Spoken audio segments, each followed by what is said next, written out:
Y'all, welcome to the First Tracks podcast, the New Hunters Rendezvous.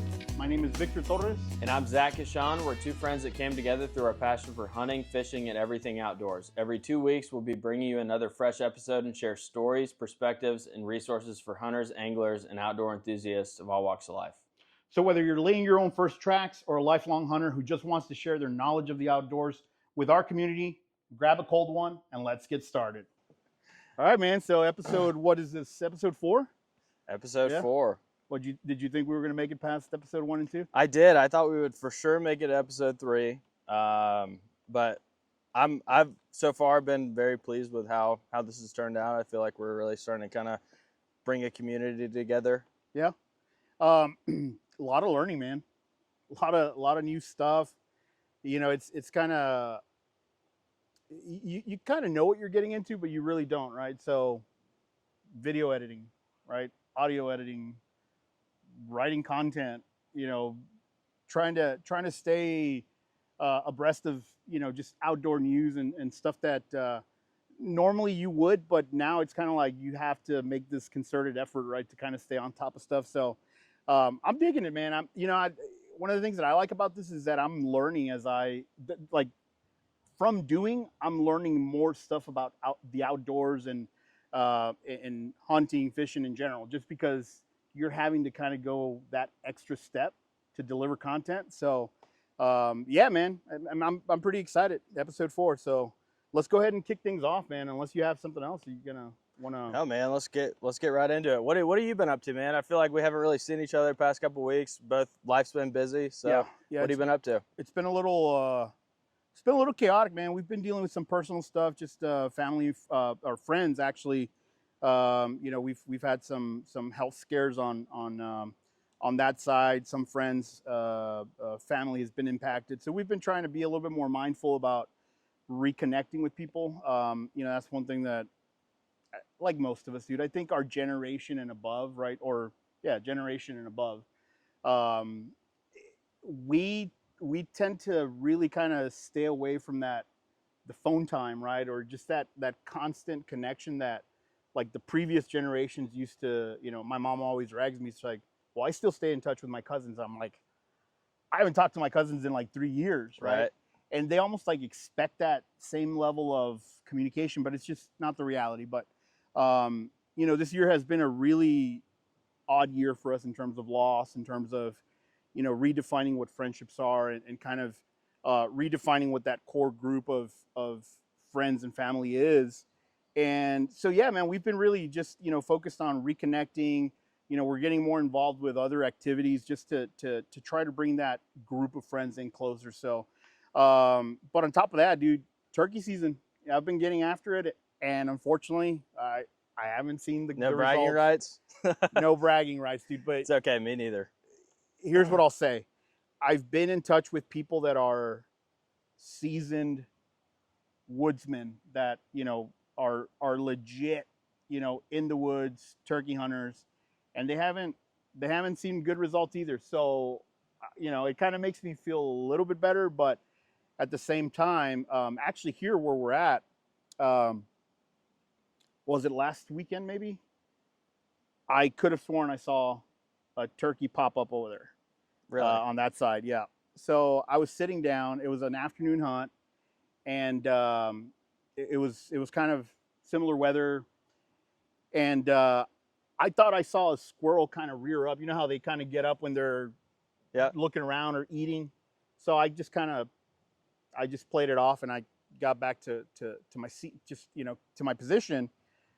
But then I realized something in my brain was like, dude, there's no log there. Like this thing was elevated. There was no log.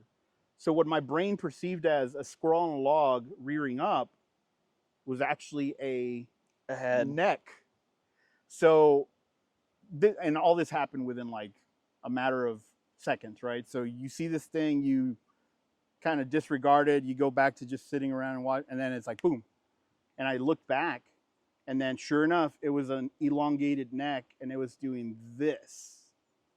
So I had called about 10 minutes prior, and again, we're right close to a creek that's pretty noisy. There's also a highway, so there's a lot of noise. So you really couldn't hear anything. But yeah, sure enough, it was a neck, and I don't know if it was a lone hen or what was going on, but it moved. It basically kind of, it didn't scurry off, but it just started walking towards the bush. So that's as close as I've gotten so far. At least I'm telling myself it's turkey. Well, and at least you're calling stuff in, right? Because you mentioned that you were calling 10 Yeah, minutes prior. And yeah. so what were you running? Were you running like a decoy out in front of you? Or what did you So have that going day, yeah. So that day I had a a hen and a Jake, and I had them out about maybe 20 yards to my left side. In front of me, there was a lot of great cover on my right side, and I was actually running the diaphragm call.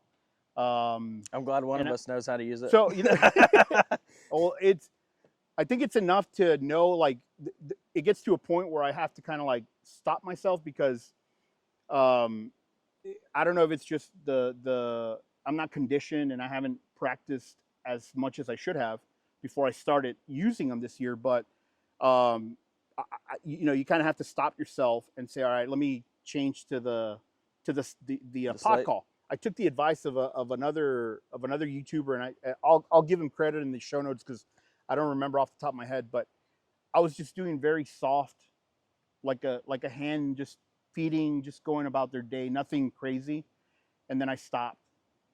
And yeah, so I stopped for about 10 minutes, and this is when I saw this crazy neck. And yeah, but it went off on its way, and I was like, all right, well, at that point it was already sundown, so I just packed it up. But we still have time, man. We still have time. It's just getting hotter. That's the problem. Yeah. Like, it went from pleasant to like, damn. Yeah. Now we're about to have to be rolling out there in shorts, short sleeve shirt. Shit, man. I'm all ticks all over us. So anyway, we're out here, right? Because my AC in the house crapped out. So yeah, we thought it might be a little less hot, but I guess. Well, I mean, it is. It's pleasant. Yeah. We're by a creek, so there's a nice little breeze. But yeah, man, that's pretty much it. Just trying to reconnect with friends, family, and just trying to stay active, man. How about you? What's going on? So about 2 weeks ago, we went turkey hunting. Also unsuccessful. We were calling in birds, but nothing really came into shooting range. One of the lessons learned that I had, the guy I was hunting with, we weren't communicating with each other. And were you guys in separate spots or in the same blind? No, we were in the same blind. Okay. We weren't communicating with each other, and we were both sitting there, and I see this gobbler walk out, like definitely within shooting range, and I'm just sitting there with the video camera. I'm looking at the guy, and I'm like, are you gonna shoot this? Oh, so you were kind of like the video guy, and he was the one that was yeah, he was the who was calling him in? Kind of a combination of both. Okay. So but yeah, no, he was sitting right there, and I'm just looking at him, and he's just yeah, I mean, he knew that the bird was there, but he wasn't able to get a shot off because where we were sitting, the blind was like right in front of a tree. Okay. And where he was on the right side of the blind, I was on the left, so I had a perfectly clear view of him. And he's just sitting there like with his gun up. And so, dude, that's when the you just lack grab of communication. It and be like, do this, hold the muzzle, and be like, I'm taking it. Yeah. I'm taking it. Damn. So he just walked away, or did he? Yeah, no, he just walked right off. And nothing else came up behind him? No, nothing else came up behind him. Was he following hens, or what was he doing? doing? There was a hen in there. She came in calling, and he came up behind her, and they both just kind of walked off. And to our right, there were a bunch of staggered trees, and you really couldn't get an ethical shot off on the bird. So that was the only opportunity that we had the whole weekend. So. But you did something different this time, didn't you? So I know you and I kind of, you hadn't told me about the what happened, so I'm glad you kind of saved it for the episode. But I know this time around, and during one of our last episodes, you spoke about, for the most part, the last couple of seasons, really since your introduction to turkey hunting, you've been going out with your future father-in-law. This time you decided to kind of do something a little bit different, right? So you kind of do a little trial and error, a lot of error. Yeah. I think that probably has a lot to do with why we didn't see the number of birds and why we didn't have more opportunities. Just because we're both of us in there were very inexperienced novices. Yeah. For the sake of So if you had to one, communication, right? Obviously when you're when you're hunting in the same blind with a partner, it's important to know the roles. It's important to kind of talk about your shooting lanes beforehand. I know my wife and I have been in that situation, but one, we do tend to talk a little bit, real hush tone, but we tend to kind of say, all right, if there's this tree in front of us, you've got, right, everything from Everything your to the left. nose to your wingspan. And for me, and same thing. So depending, and sometimes, you know, it's not conducive to have two guns, right? And so it's just, we're sharing one for the sake of, you know, just efficiency.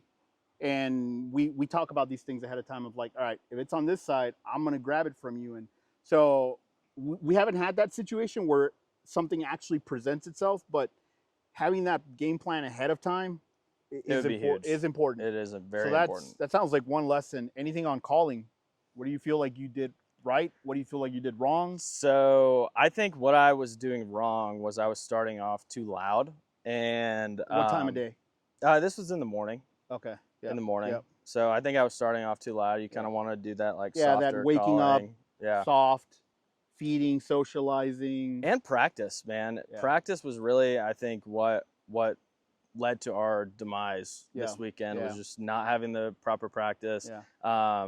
You know, when we were pulling out the slates, you hit those first couple tones and it was just cringy. So let me ask you, was it practice or was it environment? And I'll let you answer first because I want to get I kind of want to know because I ran into something like that and it wasn't practice. So I want to get your take on what it was. Yeah, so in my opinion, I think it was environment, to be totally honest with you, because earlier the day prior, we had come back from a hunt and obviously we didn't have any success, right? Yep. So we're all sitting around the table and we had a couple experienced turkey hunters, turkey callers there with us, and so you know we both pulled out the slates and we're asking them like, hey, what do I need to do, right? And so it sounded great. At least to me. There was no pressure because you're not like, am I going to spook a bird off? No, it's like just, it's all you're just basically guys, just getting guys rated hanging by around some, the table. Yeah, by some guys, yeah. Yeah. So fast forward to the next day, we're sitting in the blind and I'm doing the same exact thing that I was doing at the table the night before, and it just didn't pan out. I mean, I think I was very self-conscious in what I was doing. Oh, interesting. Yeah, I guess the pressure of I can see that because you do. I've been in the situations where, you know, and you often hear, right, that again, turkeys, they'll suss out whether it's the real deal or some dude, right? Especially at this point in the season. So I can see that because I have been self-conscious before where I'm like, you hit that one note and you're like, ooh, oh God. And then you're like, all right, let's put it down, relax for 10 minutes and then try it again. Yeah. But I'm asking that because I forget what day it was. It was a morning hunt at the forest, and it was it was an afternoon hunt at the forest. I went out because it was a nice day, and I knew there was rain coming, but I thought it was going to hold based on the forecast. It was going to hold out supposedly, and I get out there, dude. It's muggy, it's foggy, and it's already like 1 in the afternoon, right? Which is kind of atypical. And then, sure enough, sprinkling, and it was just this steady, just a little bit of fog, steady drizzle, some rain. And I pull out the pot call, the glass pot call, and it was already preconditioned, right? I try to do that before I get into the woods. And I go to do my first scratch, dude. Nothing. Because the water? The humidity. Yeah. And I'm like, I can see the glass is scuffed. So I slowly go and I rescuff it, right? I kind of put it between my legs and I rescuff it. And I go to do it again, man. Nothing. It was the wood. Mm-hmm. The wood had already somehow, you know, picked up some of that moisture, and I guess and I tried to scuff the tip, but nothing. So I'm like, oh, okay, put that away. Now I gotta pull out the diaphragm because I also tried the box call, and it was a little different. The box call wasn't like it was it was giving me sound, but it wasn't like you could tell the humidity had affected the wood as well. So that's why I asked. But we still have time, man. We still have We time, do. and I'm hopeful that we'll. At least I'm hopeful that this year will be a fruitful one for us at least. So, but cool, man. Anything else? What else? What else? So this weekend, it was my bachelor trip. We went out. I took a group of guys fly fishing, actually for the first time. So we were 8 guys out there. We went up to North Carolina, and a lot of the guys hadn't ever fly fished before. Oh, and so we were going into it with the expectation that, okay, maybe we're not going to catch anything. Maybe we will. Obviously a couple of the newer guys we were kind of concerned about. Why is that? Just were you going to be were you guys on a, what was the concern coming from? Just from a perspective of whether or not they would enjoy themselves and have a good time, and really if they would catch any fish, because fly fishing is an art. You got varying levels in that group. I'm assuming. Yeah. Right? Yeah. Okay. 4 of them never fly fished before. Yeah. Was Andrew there? Andrew was there. So kind of at the upper level of fly fishing, right? Yeah. So everybody caught a fish. Nice. Surprisingly, or not surprisingly, I should say, is all the newbies caught giant fish. Nice. So did you do what you normally do, which is, did you go and enjoy yourself as the bachelor, or did you start kind of getting into that guided mode? I mean, it's a little bit of both, right? Every time you go out on the water with somebody and you might have more experience with them. I mean, whether it be like you go out on the water with somebody or you go out in the woods with somebody, obviously you want to make sure that they have a good time. I mean, there was definitely a little bit of that going on, but Andrew came to the rescue. He was patient. He was good. Patient. Yeah, really super good. And then we hired a guide the second day. And the guide the second day, me and Andrew were able to go off with another one of our buddies.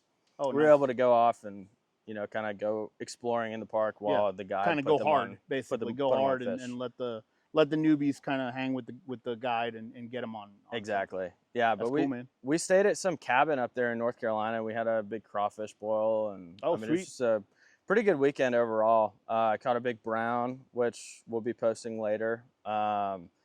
Andrew caught obviously the biggest fish and the most fish of the weekend. What did it weigh? I don't know what it weighed. It was probably like a 20-inch brown trout though. Oh, nice. Wow. Shit. Yeah. So it was a monster.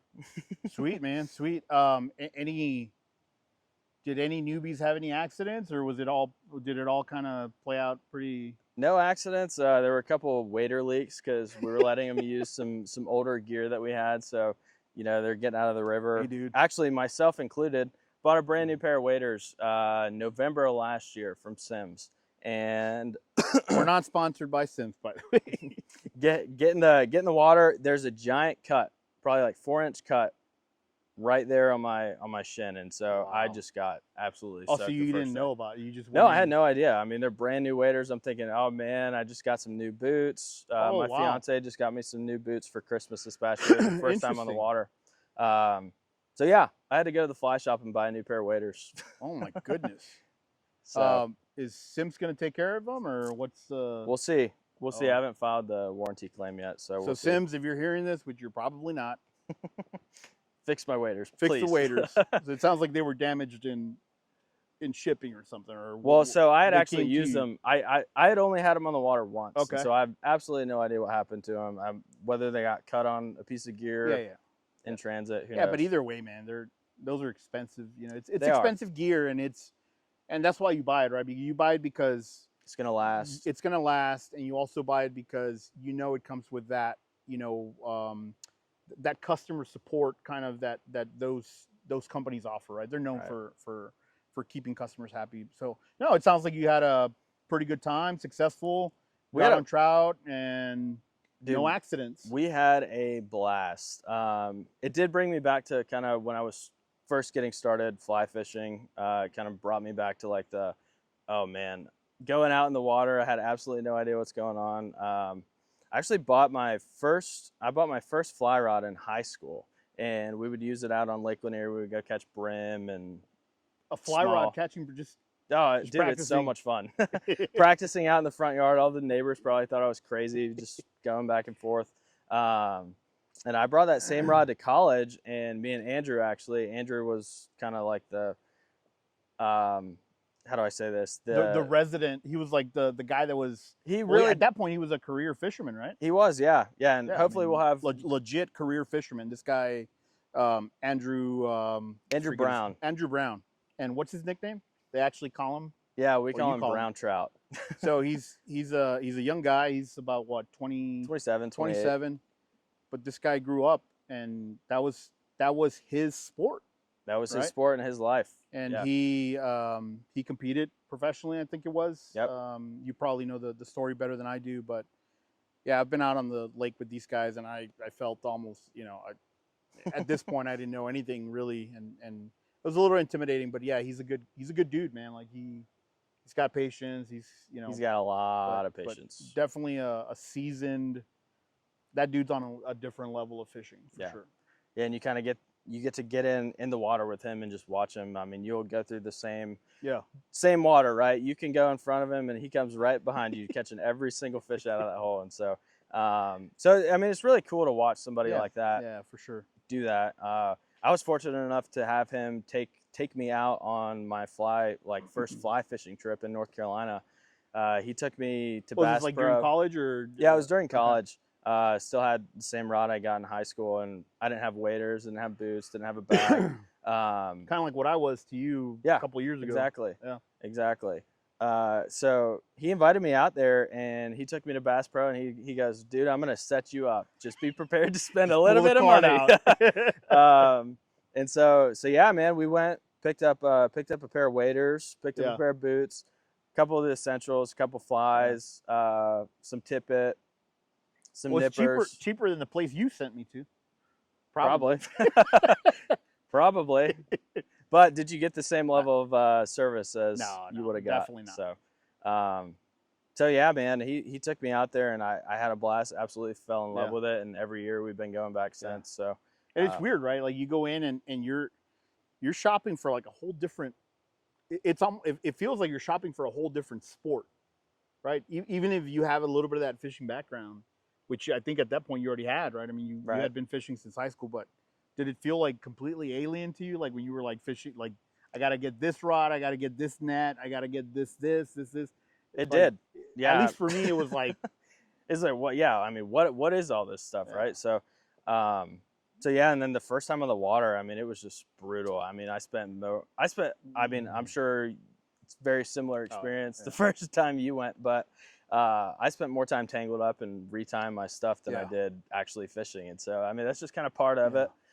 You really have to have a love for the sport. I'll say that in the beginning. Yeah. And love for being outside. For sure. But here's what I'll tell you, man. Like, I remember the first time I don't know if it was the first or second time, but it was the time where I want to say we took your boat on the hooch? On the hooch, and we banked up. And I almost want to say it was my first time with you. And I actually got on something. And I remember at least what I felt with fly fishing. This is me. So if you take lake fishing and fly fishing in a stream or a river, hands down, I'm going to say I'll go with group B, right? Simply because for me, there was this level of, it was a different level of focus that you had to apply. It almost felt like you were hunting for something. Like it was just this, you would tell me like, oh dude, like go, try that area and do this and, blah, blah, blah. There was this level of like, it's not, I'm not going to say mechanical because that's not fair. It's a really precise, tactical, almost like you're shooting a bow. Like it has to have a purpose. It's got to have a purpose. You got to have right a purpose, form. dude. It's weird. And then you get into it, you get locked into it. And the first time you feel that, pop, pop, pop, you're like, oh shit. Right? It's not the same. For me, again, it's not the same as lake fishing. Right? And so I get, I really get what you're saying.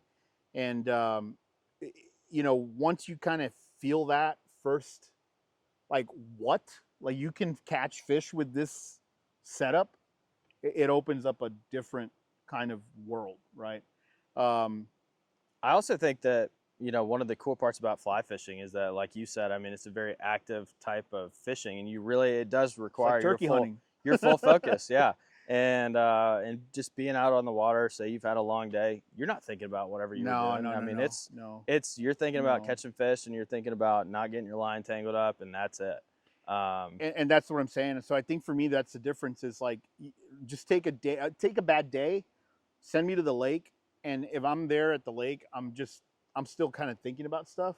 With fly fishing, you have to forget, because there's so many things involved that your mind shifts completely to this other thing.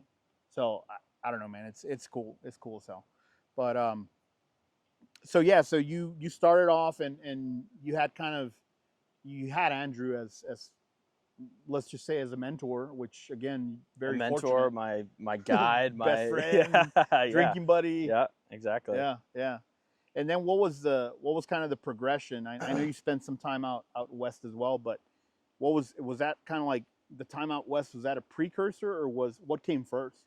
Yeah. So for those of you guys that don't know, I was a wrangler out on a dude ranch in Wyoming, southern Wyoming. So didn't have a whole lot of fly fishing experience, right? But somehow ended up as the head guide of the ranch out there. And so anytime anybody went out and you know what you should do, man? You should actually we should share some photos and maybe a link to the place if people are ever out there in was it Wyoming or what was it? It was Wyoming, Saratoga, Wyoming. That lodge. Shout out, right? Yes, they do. They had a huge impact on my life. Tim and Debbie, the owners of the ranch, I mean, they were just top-notch people. Very cool. Very cool. I know you still, to the day, you still talk about that place very, very fondly, at least with us. And it sounds like that's kind of where you kind of got into some of these things, right? Horseback riding, guiding, fishing. So it sounds like that's another kind of point of spark, right? Where it definitely was. And I mean, just having that, I mean, it's beautiful country out there, and having the ability to just go say, you finished up with work for the day, took care of the horses, took care of all the guests, and you're out. And me and one of the guys that worked out there, we'd be gone, man. We would be gone. Like, wait, we're not done with work yet. 6:30, we were done with everything. We'd ask the other guys that were out there with us, we'd be like, hey man, you got the dishes tonight? And so we had an agreement. I mean, we would always work stuff out. Right. But yeah, dude, we would just get in the truck and we'd drive up the mountain, whether we were going to like an alpine lake or some tiny little stream. That was actually, I saw the biggest fish I've ever seen up at, like, I don't know, it's probably 8,000 to 10,000 feet elevation. We go up the pass, go on down these dirt roads, go hiking like 2 miles into the woods. And I mean, there's just like this brown trout. He's probably crazy, dude. Yeah. 20 inches plus. But yeah, he's just sitting there in like a 3 foot wide little stream just in the middle of the mountains. Just kind of chilling. So yeah, I mean, that definitely solidified my desire to be out there. So when you were out there, were you already fly fishing, or were you just using spinner reel? What were you working with? It was pretty much strictly fly fishing. Okay. Yeah. Okay. I actually broke my rod in transit on the way up there. I called the company, and I don't know. We're in the middle of nowhere, so I ended up making some other guys' rod tip work on my rod, and so that's what I used for the rest of the season. So interesting. But yeah, man, we had an absolute blast taking people out there for their first experience. I mean, you really saw these people just like at their worst, because at their worst at the beginning, but then when they caught a fish or when they were just really into it, I mean, you just saw their whole entire you're lighting world a spark, shift. right? It's a spark. Exactly. It's a spark that you're lighting that it just like it's a switch, man. You turn it on and you're like, what? The possibility, right, of it. So how long did you spend out there? What was your time? It was about 3.5 months. Okay. So like a summer type gig? Mm-hmm. Okay. Yeah, a summer type gig. And I came back, and I mean, that's like my thing that I absolutely love to do, right? Just go out on the river and go fly fishing. So when we talk about fly fishing, right? So that was another thing that I was clueless about personally. And again, guys, when we talk about why we do this, why we're doing this podcast, you're going to see a lot of converging points, right? Because things that were on my mind as an outdoors person in Georgia, when I linked up with Zach, we started hitting these little threads that in my mind I was already wanting or thinking about exploring. I just had never been exposed to it, right? Fly fishing was on the radar. I remember seeing what's the name of that movie, man, with Brad Pitt? I forget the name of the movie, but it was about fly fishing. I don't know, man. I'm sorry. You've never seen that I movie, don't dude? think I've Oh ever my seen god. it. Anyway, so you got to watch it. Okay. That's what it's about. It's like him, his dad, his brother. They grow up fly fishing back in the like early 1900s. It's really cool. But that was actually one of the movies like that kind of sparked my interest. And then you kind of watch it on TV, but it seems like this really unattainable sport. Meaning, as a Mexican kid that grew up in South Texas, you see the spectrum of folks that participate in fly fishing, and you really don't see yourself represented. So it just seems like this is not a sport for a Mexican, right? But there was something always just like, man, there's something cool about it. There's just something cool about it. I always wondered why it had to be done on a fly rod. And so anyway, when Zach and I linked up, we started again the threads just converging, and I found out he did fly fishing. And one day we went to the lake, and Andrew was there. And at that point, man, I was like, you know what?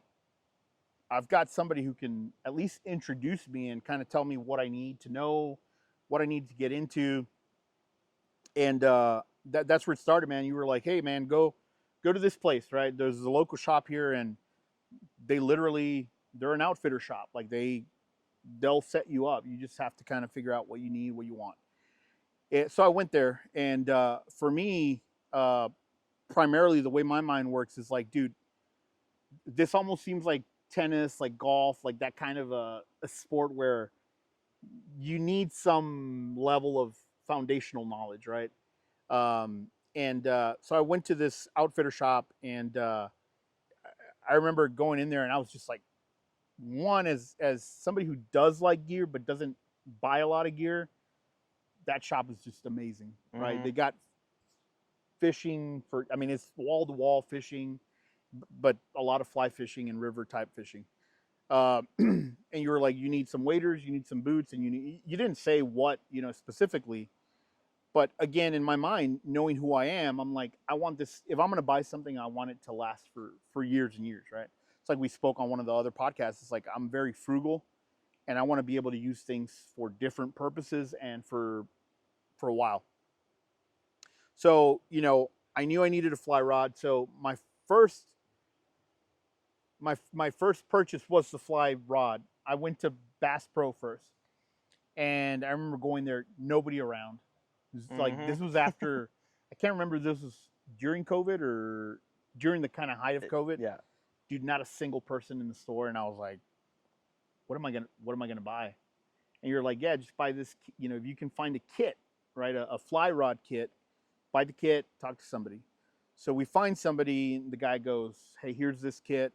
So it was already one of these, like, just a standard kit. You don't have to think about it. It's ready to go out of box, and just buy some flies and some line, and get it spooled up. So that's where we started, and then we discovered the other place. But the first thing that I did realize when I when Megan and I, the first time we went out to some actually it was the Amicalola Creek up here, Mhm. and I was just like trying, and I was like, what in the hell? It was just getting tangled, and I was like, all right, I got to figure this out, right? So I called that place up, and I'm like, hey, do you guys do classes? It's like, yeah, actually we do. Here's what it costs. It was nothing. I mean, it really was. It was like $60 for an hour. I signed up for the class, dude. I was out there at the parking lot with them Mhm. for a whole hour, just instructing me different types of movements. You had already kind of given me some pointers, but after that class, dude, like that really gave me the confidence to say, okay, now I we can can do go out. this. Now we can go out. And then it happened that we had that trip with that little excursion out in Chattahoochee, and I was kind of applying those lessons, dude. And And I was like, you're like, dude, your casting has improved so Yeah. much. And I'm like, yeah, because I actually took a class, you know.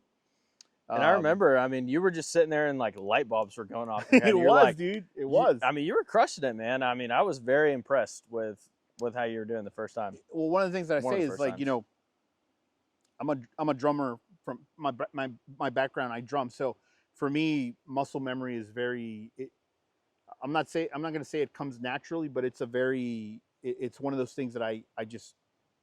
If something requires muscle memory, it automatically it has to lock in, and I'll repeat it. I'll repeat it. I'll repeat it. And like you said, I was out in the front yard, of my house, like an idiot. People were passing by. There's this Mexican Catch dude. anything? Nope. This Mexican dude out in his front yard, fly fishing, right? But it paid off, man. Like we went on that trip, and that, you know, I remember my first hit where I was struggling, and it's not that I wasn't getting hits; it's that I was struggling setting the hook.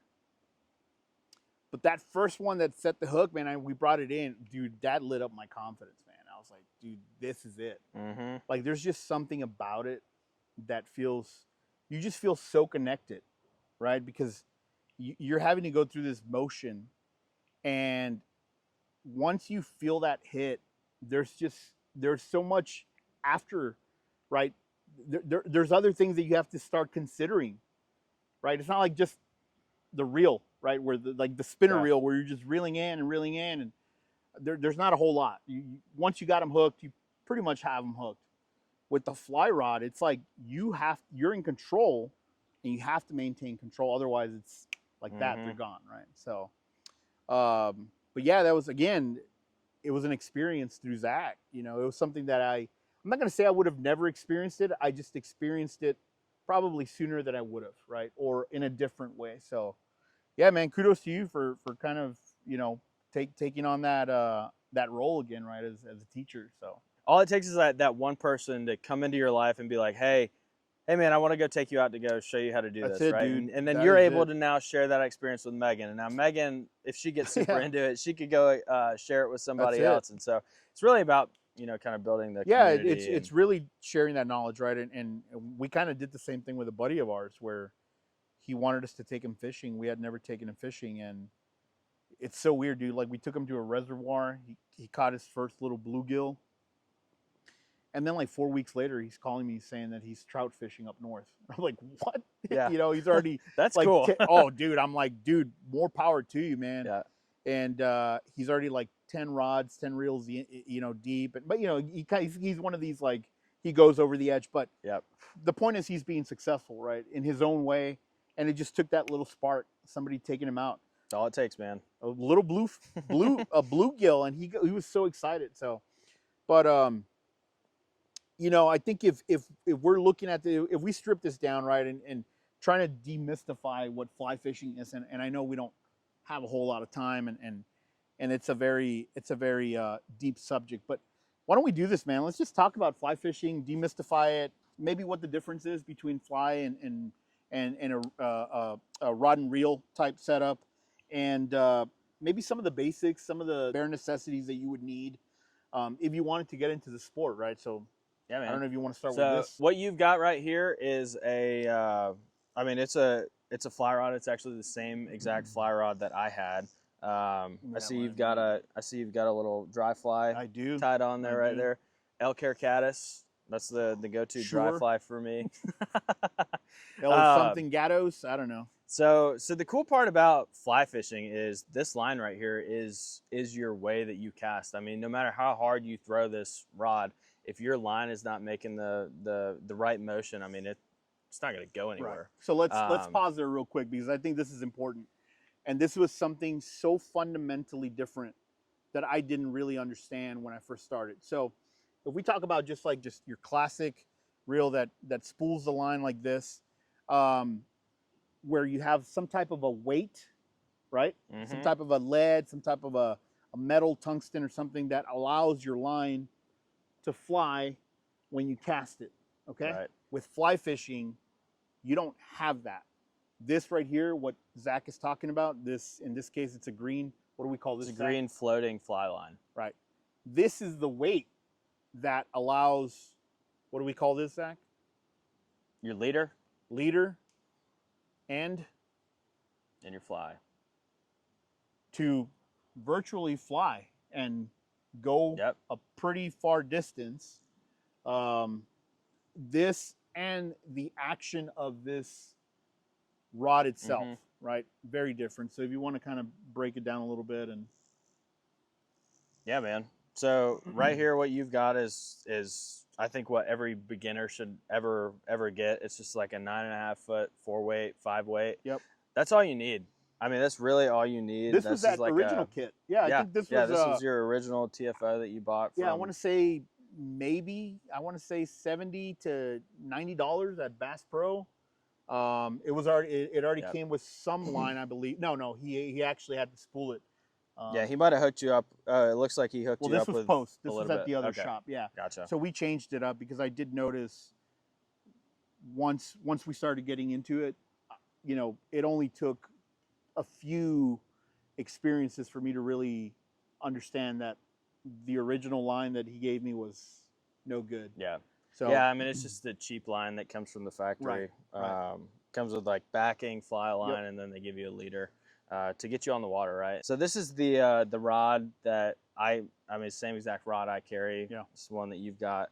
So if we reel this thing up, as far as just stuff that you need to get started, I mean, you've got to have something that you keep your flies in. You really don't even need waders or boots. Right. I mean, if you want to, again, from the bank, really, you can go from the bank, or if the water's not super freezing cold, you just wet wade. So I would just knock that off of your must-have list. What you need is something to keep all your gear in. Yep. So just, you know, I mean, this is kind of big.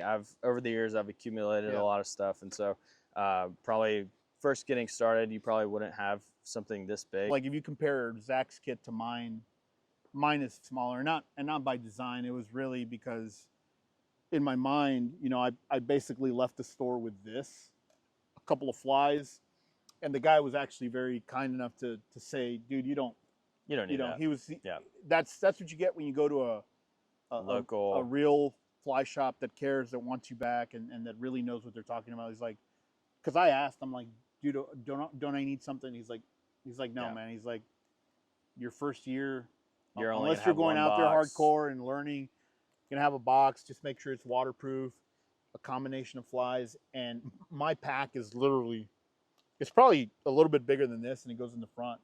For you, it seems like you really kind of, you know, you've got several things there. And yeah, I've got spools of tippet.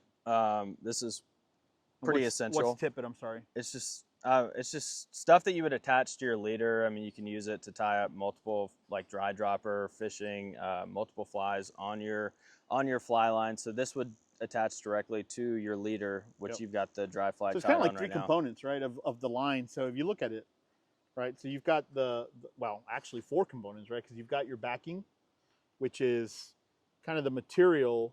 Let's call it the back end material that allows you to pretty much cast as far indefinitely. Indefinitely.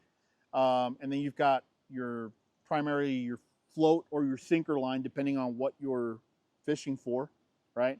In this case, it's colored green. Trout. Yeah, for trout. And then you've got the leader, as Zach says, a leader like you would find in any other conventional rig, whether you're saltwater fishing. It's just another layer of material that allows you to really moderate, I guess, for the weight for whatever you're catching.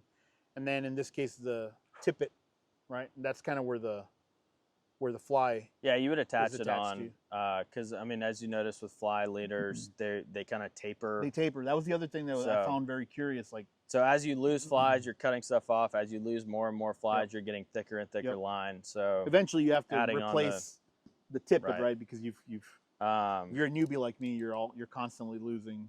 Right. Flies. So. I mean, dude, I lost a pretty ridiculous amount of flies this past weekend, but I don't want to talk about it. But listen, dude, here, let me kind of cut you off here, but that was something really important that this right here can be intimidating.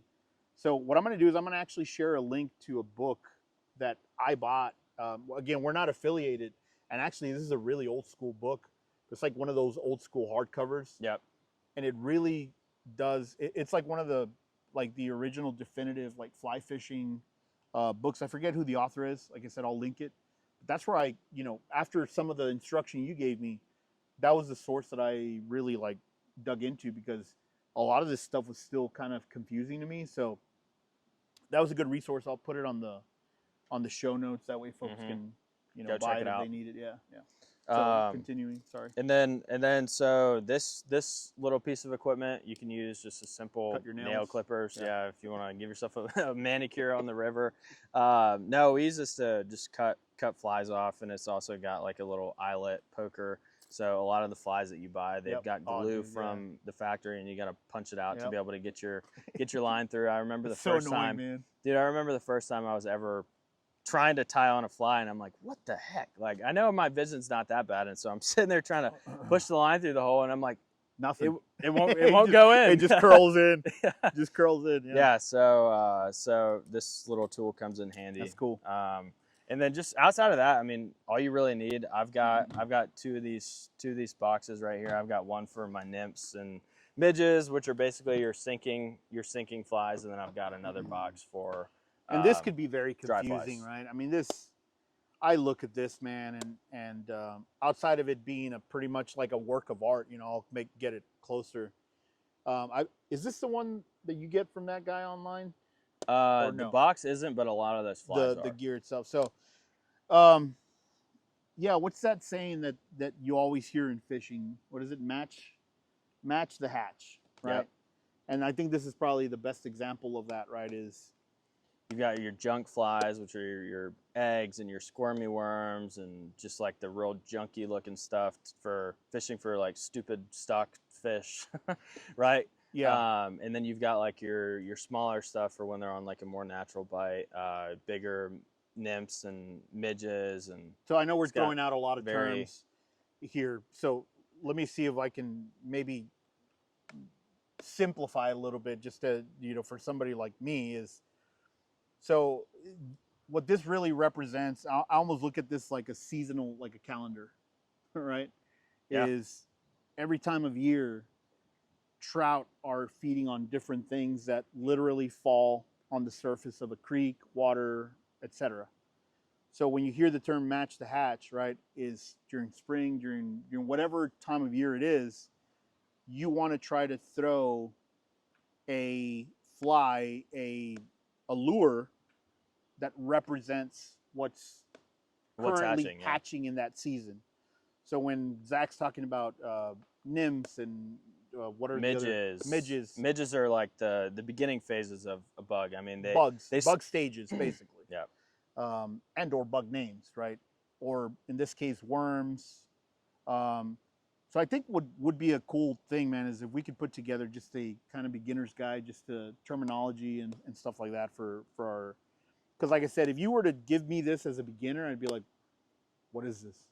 Like, what do I do with it, right? And then there's the challenge of actually tying these things, right? Yeah, bring your reading glasses. But yeah, you can get lost in this. But I think the takeaway here is, like Zach is, like we're saying, right, is this kind of almost represents like a seasonal calendar. Is you have to have what those fish are feeding for naturally during that time of year, or something that is going to be even more enticing than that, right? To be able to present it as you fish that stream for that target trout, whatever it is.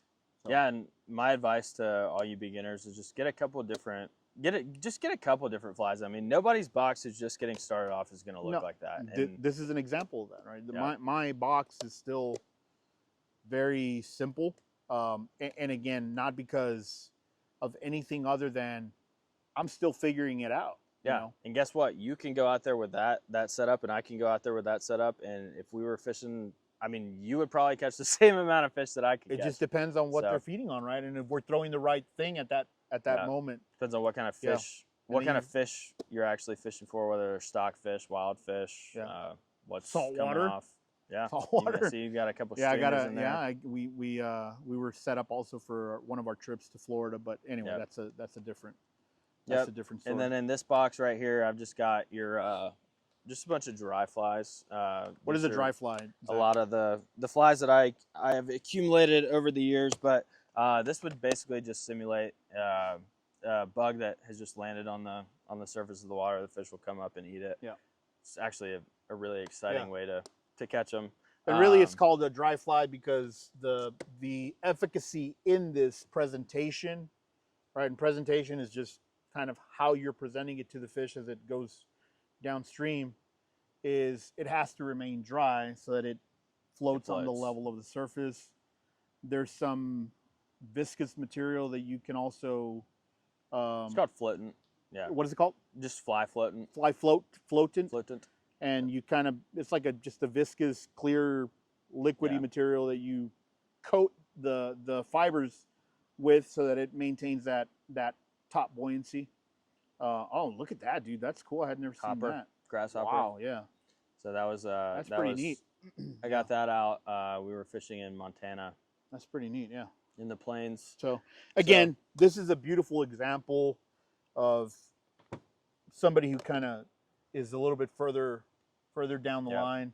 This is an example of a beginner, and I think you could be just as successful as we had. Oh, you absolutely could. We've demonstrated. I went out there with Andrew. I'll tell you this: he had 5 flies going into the weekend. That was it. And oh, really? He caught more fish on those 5 flies than I caught with this whole entire box worth of stuff. So we've gone over the fly rod. We've gone over the different types of flies, the pack that I carry it all in, the nippers. What's you this? got your tippet, and then this is another, I would say, essential thing. I bought this for $20.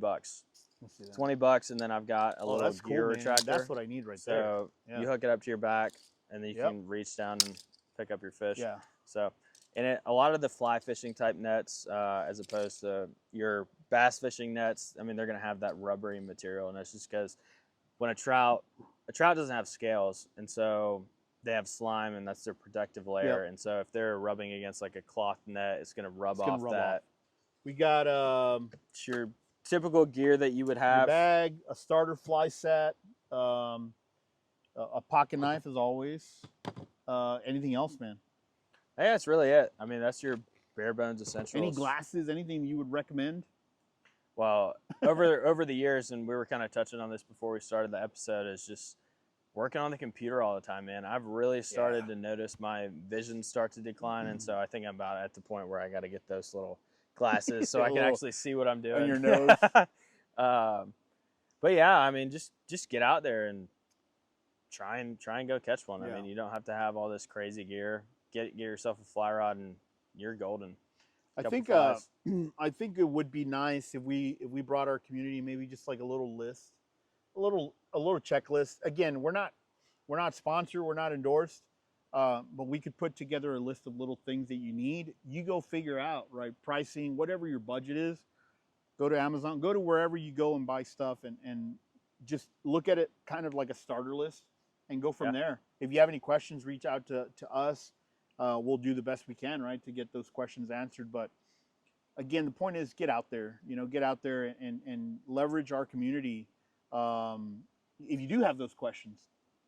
And I think on top of that, like I said, I'll post the link to that book because it helped me out a lot, man. Like it really helped me with nomenclature, the terminology, with understanding some patterns, how they use the boulders and the creek systems and the river systems, and just how trout operate in the water.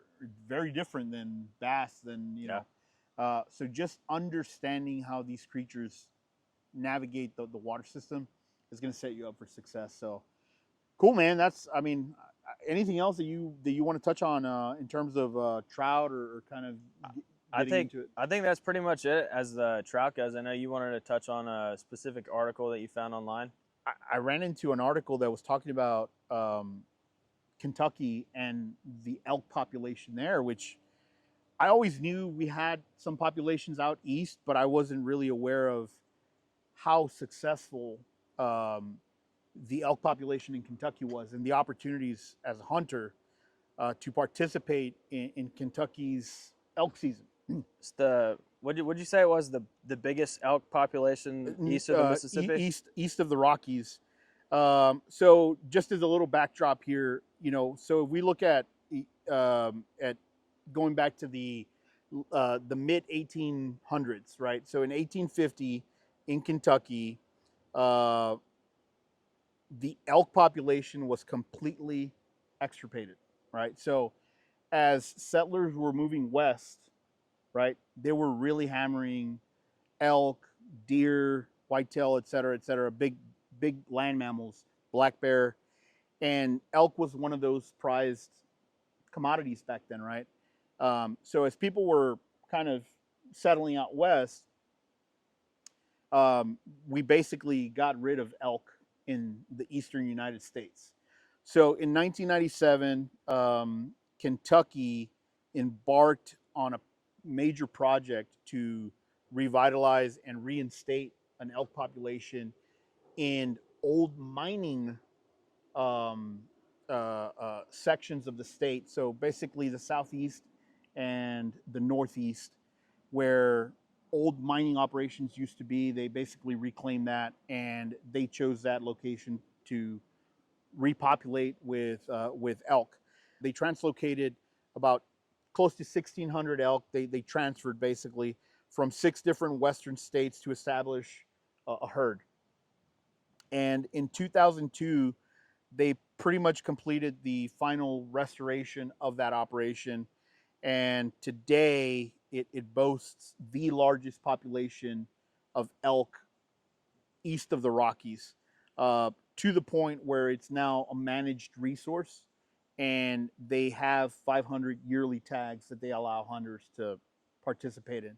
So this all kind of came by chance, man. And when we were reading this article, I started looking into it, and it's an open draw, meaning it's an open lottery basically for anybody, whether in state or out of state.